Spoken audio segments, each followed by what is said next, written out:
Bueno, hoy no voy a predicar yo. Hoy tenemos unos invitados, así que Apóstol Arturo, Patricia, vengan, por favor nos regalan un saludo y vamos a tener hoy una palabra de Dios y sé que vamos a ser bendecidos, ¿cierto que sí? ¿Usted quiere que Dios esta mañana le hable? Bueno, aquí está Arturo, Patricia, ellos son los presidentes de la Cruzada Cristiana. Ustedes saben que nosotros pertenecemos a una misión, Cruzada Cristiana. ¿Sí sabía eso o no sabía eso? Ah, bueno, no va a decir que no, porque... Bien, entonces, bueno, bienvenidos. Gracias. Buenos días, iglesia. Eso me gusta con toda la actitud, qué bien. Dios los bendiga, para nosotros es un privilegio, es un honor poder acompañarlos en esta mañana. Me gocé la alabanza y la adoración y me gustó esto de profetizar con la palabra de Dios. Así que vamos a profetizar con la palabra de Dios. Y si ustedes están como yo he estado pidiéndole a Dios, Señor, ayúdeme a vivir por fe y no por vista. Así que en esta semana vamos a vivir por fe y no por vista.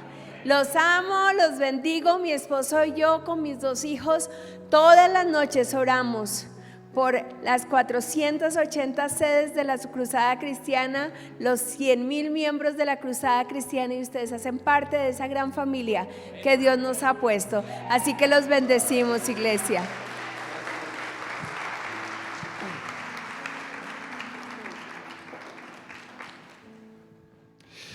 Buenos días, iglesia. ¿Cómo estamos hoy? Les voy a enseñar una que a mí me gusta porque como hablamos de profetizar, hablamos de declarar con nuestras palabras cómo estamos bien y mejorando. Entonces, ¿cómo estamos, iglesia? ¿Cómo está la iglesia del Señor? Bien y mejorando. A mí me gustan mucho las historias, me gusta muchísimo leer, pero con tanta lectura que tengo que hacer ahora de trabajo y de estudio, como que ya la lectura no se vuelve para mí algo relajante, entonces veo un poquito más de series con mis hijos y con mi esposa como para descansar la cabeza y desconectarme de tanta lectura. Y en todas las series, más o menos en la mitad hay un capítulo, y ese capítulo siempre empieza por el final. Le muestran a uno el final de la historia, le muestran por dónde va a terminar, y a mí no me gustan mucho esos capítulos porque a mí me gusta siempre estar pensando, pero he aprendido que los creativos de las series tienen una gran capacidad de mostrar el final, pero mantenernos ahí pendientes de lo que va a suceder. Y eso va a ser igualito hizo Dios. En Apocalipsis, el verso 5 al 9 nos muestra el final de la historia. Nos narra el final de la humanidad y nos narra una escena hermosa, una escena que siempre me hace soñar, que siempre que la veo, yo veo algo que me desafía. Y dice, y cantaban un cántico nuevo, diciendo, digno eres de tomar el libro y de abrir sus sellos, porque tú fuiste inmolado. Y con tu sangre nos has redimido para Dios, de todo linaje y lengua y pueblo y nación. Esta mañana veníamos en el carro con Patricia y pasando por uno de los parques, creo que es el parque aquí de Timisa, de pronto yo miro hacia la derecha y como a unos 100 metros veo una cabeza alumbrando. Una mujer con el pelo rubio. Y le digo a Pati, mira esa mona. Y me dice, no es natural. Y le dije, nadie tiene esa capacidad de alumbrar con el pelo natural.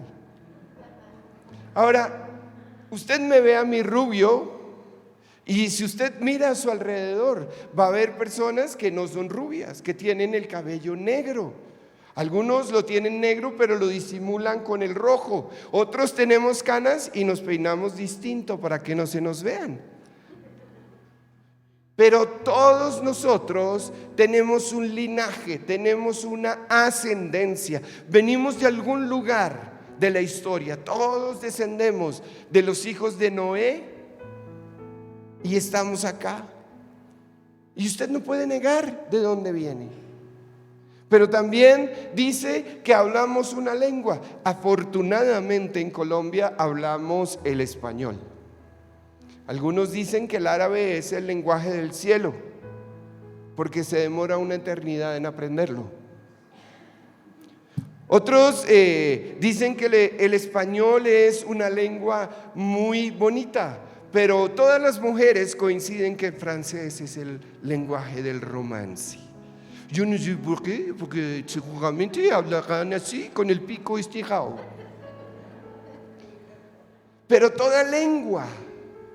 ¿Qué quiere decir esto? Que hay gente en el mundo que no se comunica en tu lenguaje.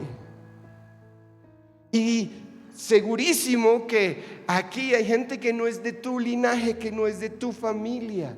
Y aunque hable tu lengua, seguramente no es de tu pueblo. Porque aquí hay gente de la costa Caribe. Está acá atrás. Puro ñame. Y hay gente del Pacífico colombiano. Pero también habrá gente del país de Venezuela o del Ecuador. Somos de diferente nación. Aunque hablamos un lenguaje similar, somos de un país diferente. Y posiblemente somos de una etnia diferente. Aquí en La Guajira hay una etnia que se llaman los arhuacos. Y si tú cruzas a Venezuela, también hay arhuacos. Y hay guayú, especialmente los guayú. Están muy difusos en el desierto de La Guajira. Y el desierto de La Guajira va hasta otras zonas. Y aunque vivan en naciones diferentes, son una misma raza, un mismo pueblo. Y eso pasa en Afganistán. Y en Pakistán hay pashto. Y aunque viven en países diferentes, Afganistán, Pakistán, en India, en Kazajistán hay algunos pashto. Y viven en naciones diferentes y tienen un linaje diferente, se caracterizan por un lenguaje similar y por ser una etnia, un pueblo similar.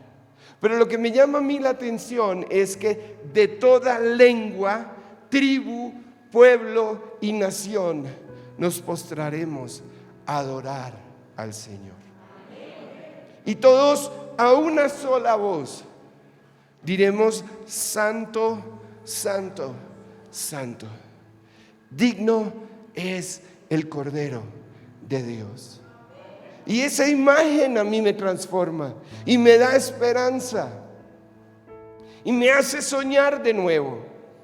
Y me hace soñar porque hay una iglesia, hay hombres y mujeres comprometidos con la tarea apostólica.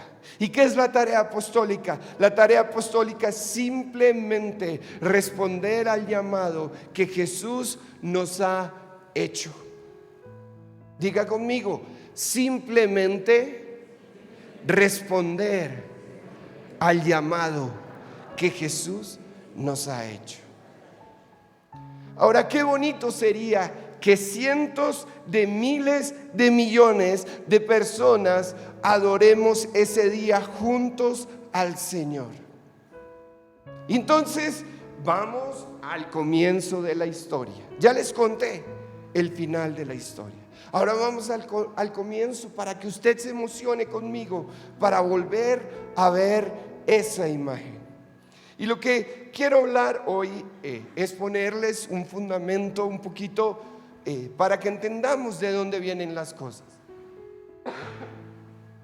Y hay una palabra en el hebreo que se llama shaliachim, y la persona que hace la tarea de shaliachim es el shaliach. Ahora usted dirá: ¿y eso para qué sirve? ¿Eso con qué se come? Piensa en lo siguiente: cuando usted manda a su hijo a la tienda y le da un recado, ¿qué está haciendo su hijo? Obedeciendo una orden. Está haciendo algo que usted le encomendó, ¿cierto? Pero si su hijo crece y muestra responsabilidad, usted le delega responsabilidades y posiblemente él empieza a ser su representante. Yo recuerdo alguna vez que llegué de uno de los viajes que hacíamos en el Medio Oriente, y mi hijo no había ido conmigo a ese viaje, ni Patty, pero Patty llegaba con los niños a la oficina que teníamos allí, y no, mentiras, en ese sí se había ido con nosotros, y alguien los llevó a la oficina y él se sentó en mi escritorio. Y esto me lo contó la persona que nos ayudaba, y me dijo: y su hijo la tiene clara, él sabe que es el hijo mayor. Y le dije: ¿cómo así? Me dijo: sí, mire, me hizo reír mucho, pero la tiene clara. Él llegó acá, se sentó en el escritorio y me dijo: Dima, ven. Entonces yo pensé que me necesitaba para algo, y me dijo: tráeme los horarios, tráeme los libros, tráeme las actividades de esta semana que las vamos a revisar. Y entonces ella le dijo: ¿perdón? Y dijo: sí, mi papá no está, y como él no está, yo soy el hijo mayor y yo soy responsable de esto. Ella le siguió pues el juego para empoderarlo, pero eso es un sheliach, sheliachim, un enviado con autoridad, un representante. Y los judíos enviaban con autoridad a las personas, a los misioneros judaicos. Enviaban a las personas para representar con autoridad al Dios que ellos creían y la forma de adoración que ellos profesaban.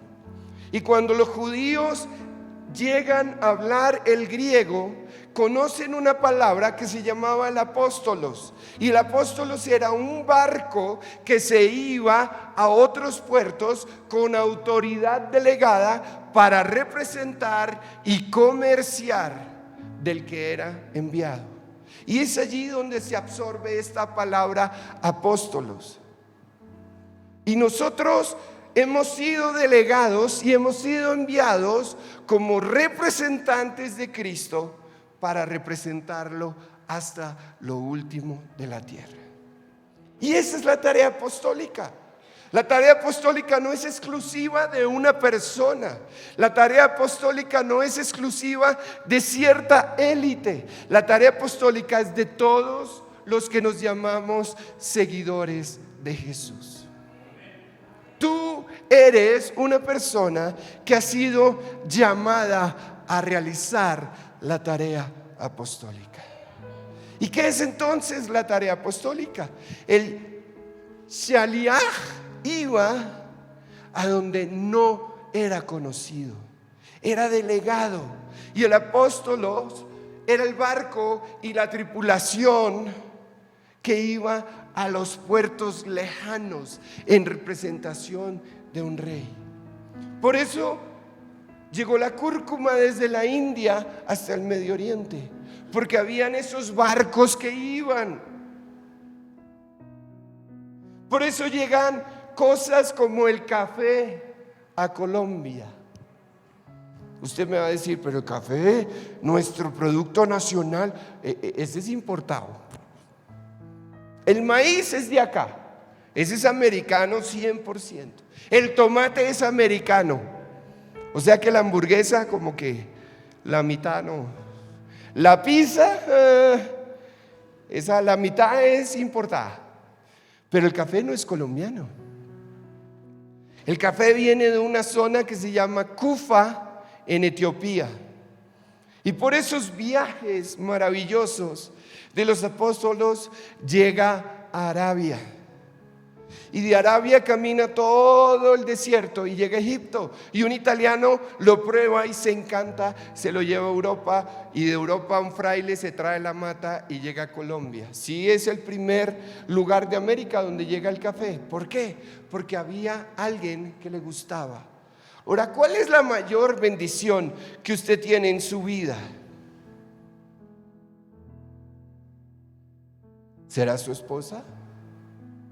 ¿O su esposo? Entonces los solteros me van a decir: ya me sacó a mí.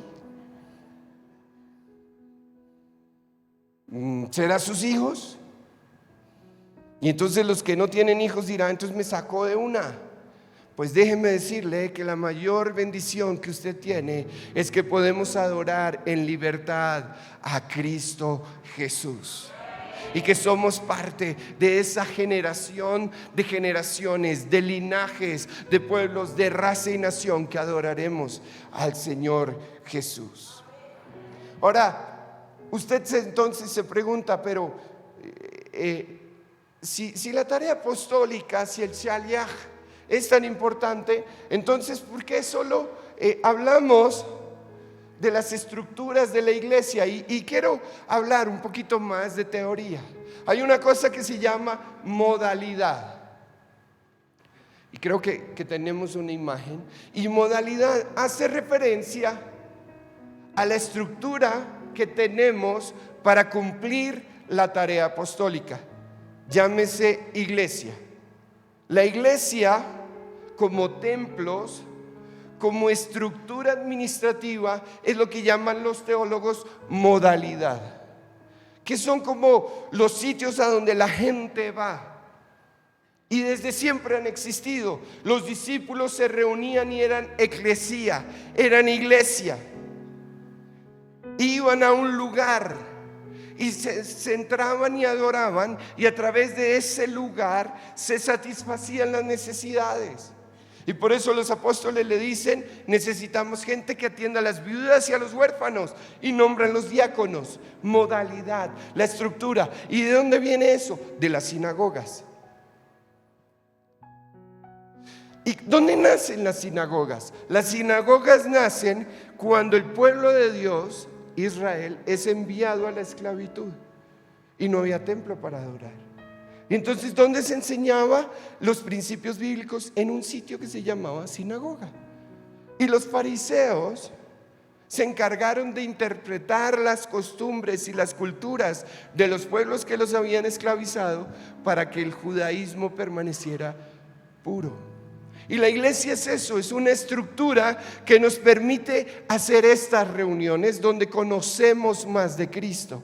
Y tenemos ahí diferentes estructuras. Pero también eso lo vemos en la obra de la tarea apostólica. ¿Qué hacía Pablo? Pablo iba a la modalidad, a la iglesia, a la sinagoga, y predicaba a Cristo. Y aquí el viernes, sábado, tenemos reunión de hombres. Sábado 23. Y van a hablar de masculinidad. Me apasiona ese tema. Me encanta, porque es que el machismo y el feminismo acabaron con nuestra sociedad, pero la feminidad y la masculinidad son el formato de Dios. Pero no me distraigo, porque es que aquí en el templo es donde venimos a aprender de Cristo y de cómo vivir a Cristo fuera del templo. Aquí es donde exponemos que robar. Aquí es donde enseñamos que es rebelión. Aquí es donde repasamos y reforzamos lo que nos dice la Escritura. Honra a padre y madre. Y no como nos dice la sociedad hoy: ustedes son la generación que no va a hacer lo que sus padres les dicen, sino lo que usted quiere. No, la modalidad es uno de los sitios de hacer la tarea apostólica. Y por eso Pablo iba, y ahí tenemos las citas donde Pablo iba a la sinagoga y enseguida predicaba. ¿A quién? ¿A quién? A Cristo en las sinagogas, diciendo: este era el Hijo de Dios. Y el siguiente verso, en Hechos 13:15: y llegados a Salamina, anunciaban la palabra de Dios en las sinagogas de los judíos. Tenían también a Juan de ayudante. O sea que Pablo usó la modalidad, usó los templos que existían para predicar a Cristo. Y eso es lo que hacemos aquí en este templo, Iglesia Bendición Abundante, Cruzada Cristiana Central, en Bosa, Bogotá, Colombia. ¿Y qué pasa con los que están en Jartum, Sudán, África?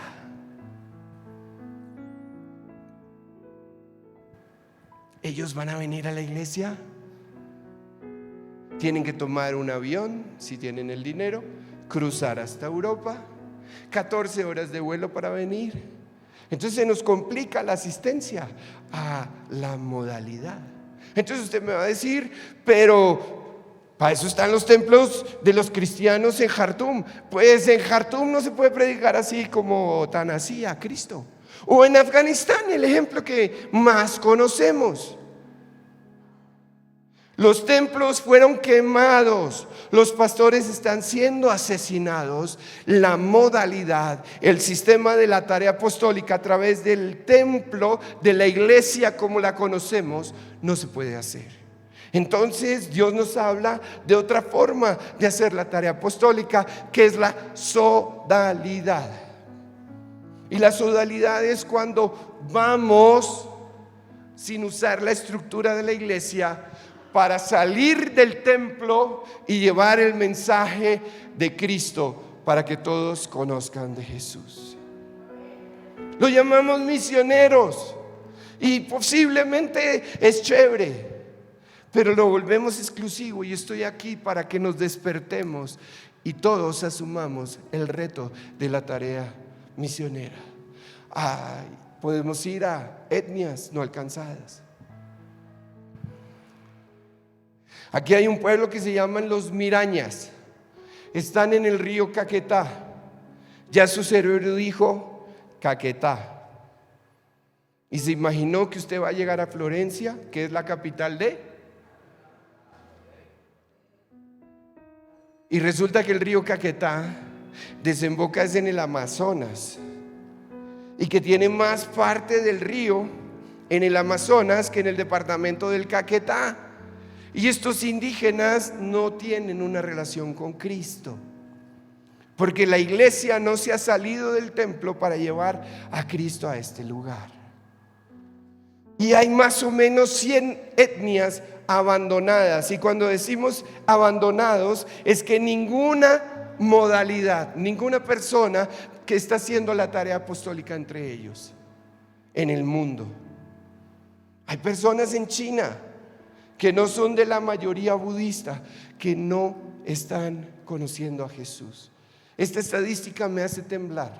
El 86% de las personas que no profesan a Jesús, 86% en el mundo, nunca, escuche bien, nunca han tenido una conversación acerca de Jesús con un creyente en Jesús.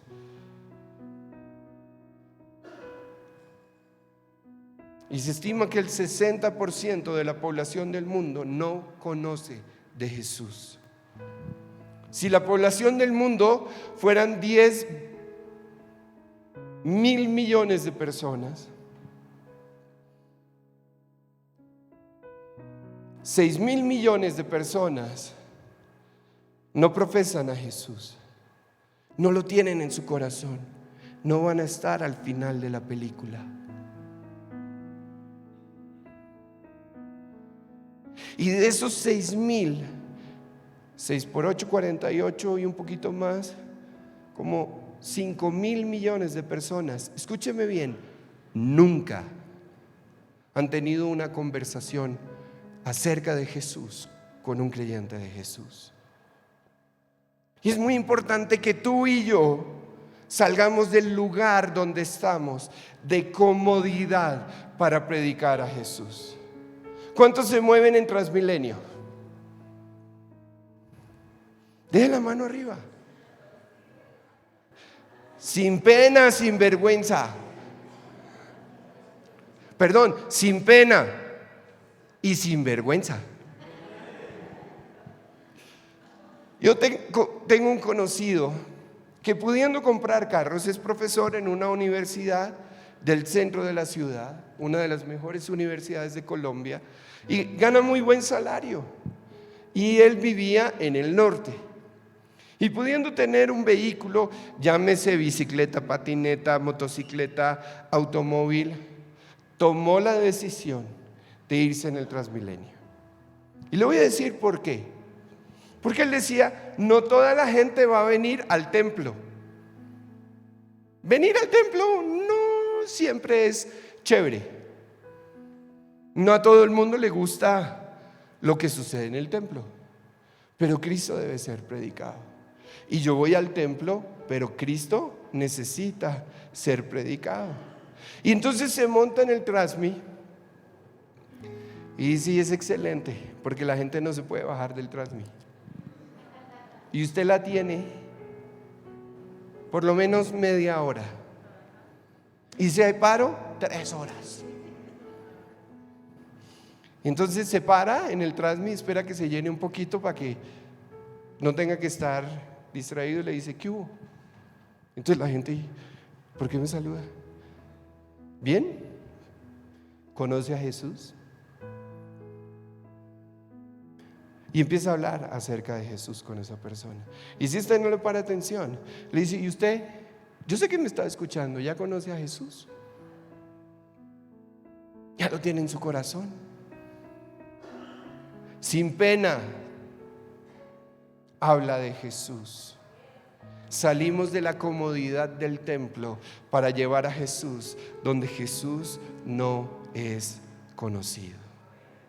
Ahora usted me pregunta, pero es que la iglesia cruzada cristiana se mueve a través... Volvamos a nuestra historia. El hermano Patricio Simes llegó a Colombia solito, sin iglesia, como resultado de un impacto en su corazón, de una lectura que vio en Inglaterra cuando salió de Brasil. Y ahora he leído mucho estos días acerca de esos inicios, porque me pregunté por muchos años, el abuelo Patricio, porque era mi abuelo, entonces no sienta que lo irrespeto. El abuelito que hizo en Brasil 6 años, y ¿dónde está el resultado? Él no escribió nada, él no le gustaba hablar de lo que Dios hacía con él. No nos contó esa parte de su vida porque sus mejores amigos murieron allá. Era doloroso. Y entonces me puse a leer, y dice que en esos 6 años predicaron a Jesús, enseñaron, formaron y enviaron personas. O sea que esa tribu conoció a Jesús y empezó a llegar a otros sitios del Amazonas predicando a Jesús. Entonces él se salió, y estando en Inglaterra leyó una cosa que decía más o menos así: Colombia es una región hermosa entre los Andes americanos, más o menos 10 millones de personas que viven en la abundancia y en la exuberancia de un paisaje maravilloso, pero no tienen a Cristo en su corazón. Y eso fue como un cachetadón que lo despertó y dijo: yo tengo que ir a llevar a Cristo, porque entonces ¿qué va a pasar al final de la historia? ¿Dónde va a estar la gente de Colombia delante del trono del Señor?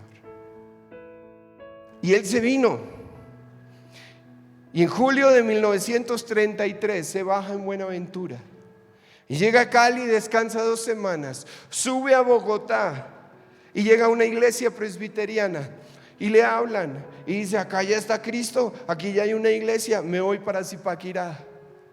Y lo agarraban a piedra y le pegaban con varillazos y le predicaba a las bancas vacías. Salía a la estación del tren, cantaba y hablaba. El gringo le decían, flaco. Y cuando le iban a cascar, salía corriendo para otra esquina y ahí predicaba de Jesús. La tarea apostólica se hace en la iglesia, desde la iglesia y saliendo de la iglesia. Y yo sé que estoy poniendo un desafío grande en los pastores Miguel y Lorena, porque ahora la iglesia va a decir: bueno, pastor, ¿y ahora qué? ¿Cuándo vamos a salir del templo?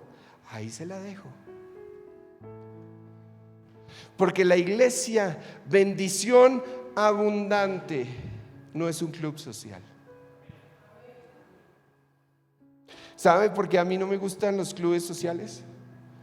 Porque son elitontos. Y llámese izquierda o derecha, si usted no es de la élite, lo sacan. Si usted no piensa como ellos, lo sacan. Si usted va a jugar golf en el club del country, en la 127 o en la 134, entre la carrera 15 y la 9ª, y no tiene cierta marca de zapatos, pues no lo aceptan en ese grupo social. Pero si viene al parque de Timisa a montar skate y no se viste como se visten los skaters, tampoco lo reciben. Porque somos elitontos, excluyentes. Y la iglesia no puede ser excluyente, porque la tarea ha sido para todos. Ahora, algo que a mí me estresa es que todos están diciendo: cuando Dios me llame. Y Pablo iba de camino a Damasco, ¿cierto? Y iba en caballo. Y algunos, no sé si alguno se ha dado un porrazo cayendo de un caballo, yo sí. Y el caballo se para en dos patas al ver la luz y ¡guácate! Se va al piso y se queda ciego el man. Y Dios le dice: Pablo, Pablo, ¿por qué me persigues? Y él entendió que era Jesús. Pero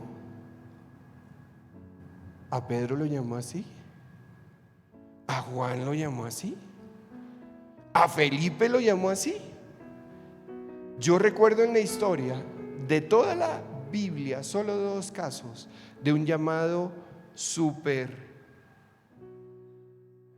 cinematográfico: Moisés y Pablo. Y si usted de pronto dice: Elías, ¿cuándo fue? No, es que ese ya se iba. Pero el resto fueron gente que Dios llamó: oye, ven y me sirves.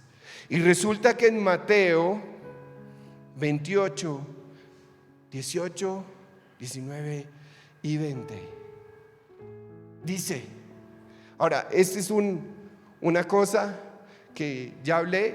Los judíos también iban a predicar de Cristo y hacían prosélitos. Pero vamos más adelante, ya vamos en 28, eso. Y Jesús se les acerca y les dice: toda potestad me es dada. ¿Y a quién le habla? A ti, a mí. Diga: Dios me habla a mí. A ti Dios te está hablando, para que salgamos a cumplir la tarea apostólica. Por tanto, id y haced discípulos, bautizándolos en el nombre del Padre, del Hijo y del Espíritu Santo. Y se les pasó así. ¿No se dieron cuenta que me comí una porción?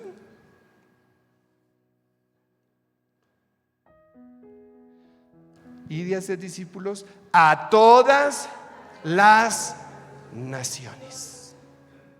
Bosa, Casucá, Suacha, Engativá, San Cristóbal, Ciudad Bolívar, Usaquén, Chapinero, Suba, Bogotá, Cundinamarca, Colombia, pero Venezuela también, parce. Brasil, que es donde se usa la palabra parce, y después hablamos de parcerías. Pero Cristo nos está llamando. Hablábamos con el pastor Miguel y me decía, muchos de mis alumnos, a raíz de las elecciones pasadas, sus padres ya migraron por el hueco. Al menos 8 dijiste, ¿no? Migraron. ¿Será que Dios nos puso en estas porque no estamos haciendo discípulos en las naciones de la tierra? En los 90s, 2.300.000 colombianos salieron de Colombia por la situación político violenta causada por la violencia guerrillera de Colombia. Y en los 90s fue cuando la Iglesia de Cristo en Colombia más creció. Mi pregunta es, ¿estamos respondiendo a la tarea apostólica que se nos ha sido asignada? Colombia es el mejor vividero del mundo. Yo he tenido el privilegio de visitar diferentes naciones y cada vez que le pregunto a Patti, ¿dónde te gustaría vivir? Por ahí en una playa en Santa Marta. Se vive bien. Es que ambos no disfrutamos el frío. Entonces Bogotá nos pega muy duro, el frío nos da duro. Pero ¿será que Dios permitió lo que estamos viviendo en la política de Colombia para sacudirnos y despertarnos en la iglesia y sacando la iglesia a donde Cristo necesita ser conocido?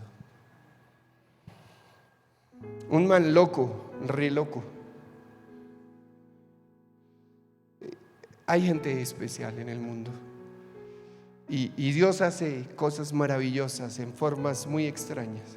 Se fue a un país del Medio Oriente y no sabía ni saludar, no sabía decir buenos días, buenas tardes, y pasaba por grosero. Pero le dijo a alguien, enséñeme cómo se dice, ¿quiere hablar de Dios? Entonces el man entraba a todas las tiendas y gritaba, ¿quiere hablar de Dios? Y esperaba. Y en algunos lados le decían, loco, ¿qué quiere? No sé qué. Y entonces otros decían, sí, yo quiero. Entonces, venga, yo no hablo, pero este sí habla. Y se lo llevaba a una persona que sabía hablar de Dios.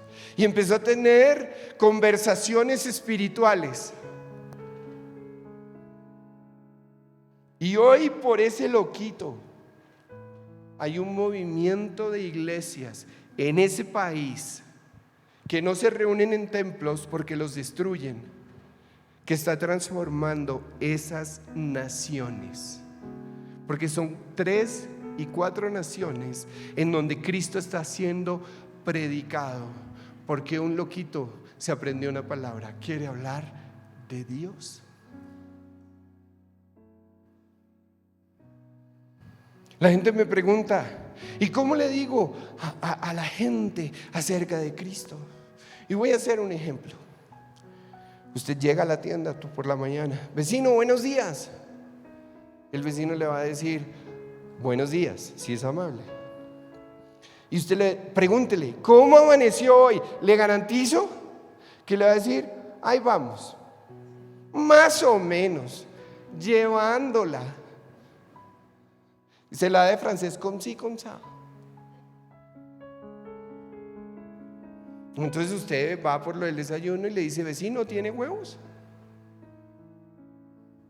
Y entonces le va a decir, sí, ¿cuántos quiere? Pues usted compra los que quiera. Y agárrese el huevito y dígale, vecino, ¿sí ve este huevo? Sí. ¿Usted cree que la gallina se preocupó por cómo estaba el día para poner el huevo?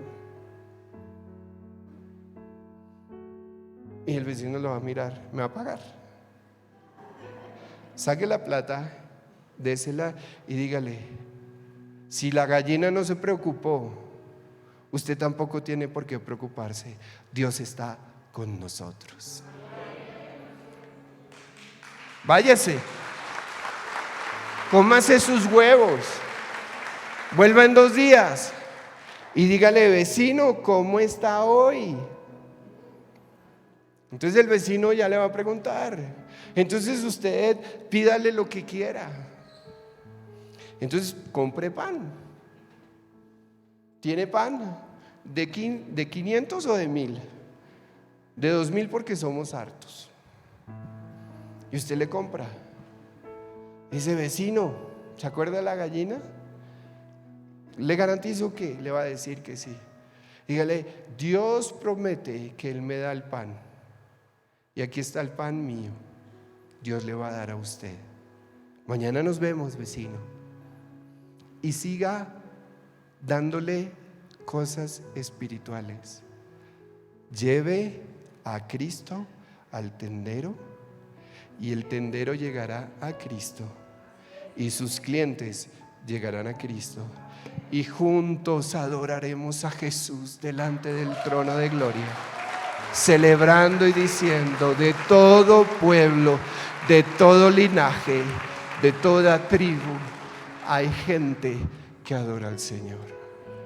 Póngase de pie. Y la pregunta hoy es: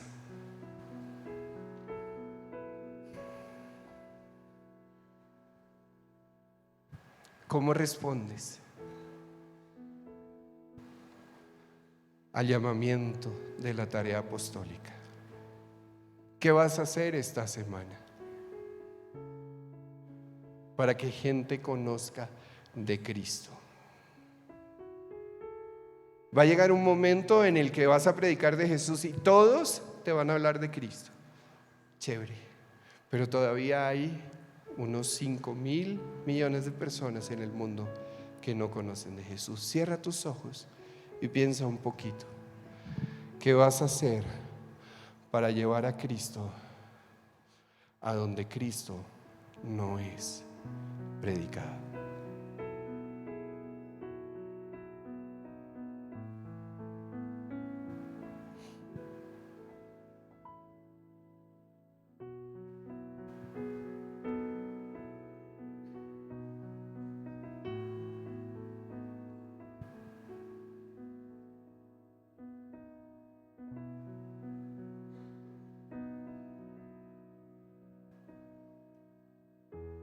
Digno eres, Señor, de recibir el rollo y romper sus sellos, porque tú moriste en la cruz, pero fuiste resucitado. Y con tu sangre nos compraste y nos hiciste herederos, y hemos sido santificados para que gente de toda raza, de toda lengua, de todo pueblo y nación, lleguemos a ser sacerdotes al servicio de nuestro Dios, para que reinemos sobre la tierra. Señor, hoy oro por esos despertares que pusiste en nuestra mente y en nuestro corazón en esta mañana. Esa semilla que fue sembrada, o esa tierra que fue sacudida, para que Cristo sea conocido a través de mis palabras, de mis acciones, donde tú me hayas puesto. Y yo te pido en el nombre de Jesús que tú nos des el denuedo de predicar tu palabra. Y oramos hoy como oraron los apóstoles en Hechos 4: Señor, mira sus amenazas. Mira las amenazas de que Cristo no va a ser predicado, de que los templos van a ser cerrados, de que no va a haber libertad. Y permítenos con denuedo predicar tu palabra, mientras tú mueves tu mano con señales, milagros y prodigios. Te lo pido en el nombre de Jesús, para que Cristo sea conocido y la historia del mundo sea transformada. En el nombre de Jesús, para la gloria del Padre y en el poder del Espíritu Santo. Amén y amén.